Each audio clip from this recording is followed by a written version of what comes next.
Por que tu vai ficar lendo, né, Bruno? Tu vai ficar lendo essas obras que são publicadas agora, que o pessoal às vezes está só macaqueando um discurso ou puramente fingindo algo que não é, se tu poderia estar usando esse tempo para ler aquilo que de melhor se produziu na humanidade, que está aí há anos, há séculos, sendo testado no tempo e sobrevivendo, né? Então, exato. Eu nunca, como cristão, eu nunca compreendi como que as pessoas não liam a Bíblia. Porque eu ficava pensando assim, pô, os caras estão lendo qualquer coisa, eles perdem tempo qualquer coisa. Como que eles não vão ler esse livro? Por mais que não acreditem no que está escrito ali, mas é o livro mais importante da história da humanidade. Ele causou guerras, teve guerras por conta dele, toda a história, a civilização pautada nessa. Como que as pessoas não vão ler? Eu sempre pensei assim desde novo, sabe? Interessante. Exato. Que até muitos escritores que se propõem a serem tradicionalistas, eles macaqueiam, como o Maurício diz, né? Então, o T.S. Eliot chega a dizer que tradição não é imitar o passado, né, mas continuar o passado. E para continuar, você tem que saber onde cada coisa está, né, na verdade. Você não continua uma casa sem ter bases na casa, na verdade.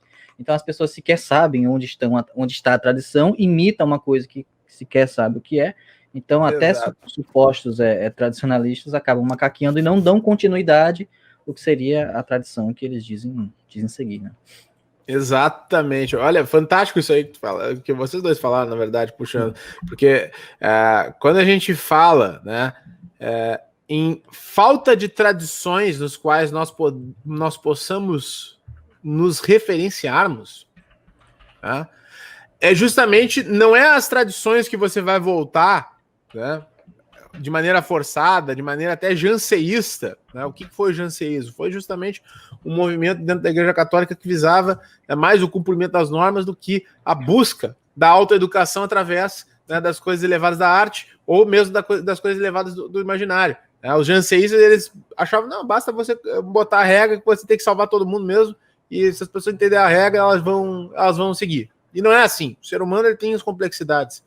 Ele vive justamente papéis biográficos e narrativas que são parecidas com outro ser humano que tá dentro da sociedade. E quando você perde o papel da tradição, como você mesmo disse, Anderson, o que vai suprir? Só alguém que está conseguindo manter um nível de narrativa. Sim. Né? Se a pessoa não tem contato com essa literatura universal, ela não vai ter ninguém. É só a gente olhar para os nossos idosos de hoje em dia. Né? Pega os nossos idosos. Quantos idosos sábios, né, cabeça branca, sábios vocês conhecem? Deve ser poucos. Assim como eu também conheço muito poucos. Né? A grande maioria de conselhos são deboístas, né? Ou seja, de boas, ou ao mesmo tempo, né, fique de boas, aproveite a vida, deixa, né? A vida te cuide do seu corpo, né? Aquelas coisas super elevadas assim. E quando você percebe, não, isso não. Eu disse, tá, mas você usou a sua vida inteira para isso? Não é possível que tenha alguma coisa mais elevada, mais legal, assim, ó, dos seus filhos, sua família, né, o seu trabalho, o seu legado, alguma coisa que você poderia fazer pela história, né? E aí é o que o professor Olavo realmente ele conseguiu impactar dentro da minha pessoa. E porque ele vai ensinar o seguinte. Só fazer um parênteses aqui, Bruno. Claro. E como é bom tu ter assim, contato com pessoas de cabelo branco, como tu disse, né? Que tem uma sabedoria de vida muito maior do que a nossa e podem nos passar experiências. Claro. Mas, infelizmente, hoje, assim, no meio físico, a gente não tem mais contato com essas pessoas quase. Pelo menos é difícil tu encontrar quem queira conversar, sentar e ter uma conversa séria, uma conversa adulta, te passar experiências de vida e tudo mais. E a gente teve isso aqui agora recentemente com o senhor Sepúlveda, né, Santos? E a audiência sim, sabe.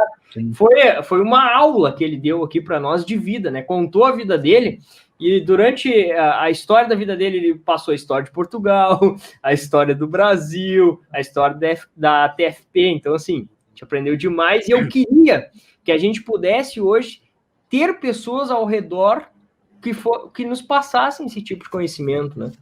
Mas quando o Bruno fala dos cabelos brancos, que tem poucos sábios, que assim, geralmente a gente, uma coisa de senso comum, generalização, inclusive eu mesmo faço isso, que é de culpar a geração atual, né? A nossa e essa que está vindo, Só que nenhum problema nasce do dia para noite, na verdade. Então, se essa geração tá assim no fundo do poço do Ocidente, é porque a geração passada, e talvez até a passada da passada, já vinha no nível bem baixo, né? Se a gente não conhece idosos, sábios, inteligentes, é porque a geração passada também teve um problema, né? E se a gente tá nesse fundo, é porque esse problema não começou de agora, né? Nada começa da noite pro dia, na verdade? Vocês concordam com isso?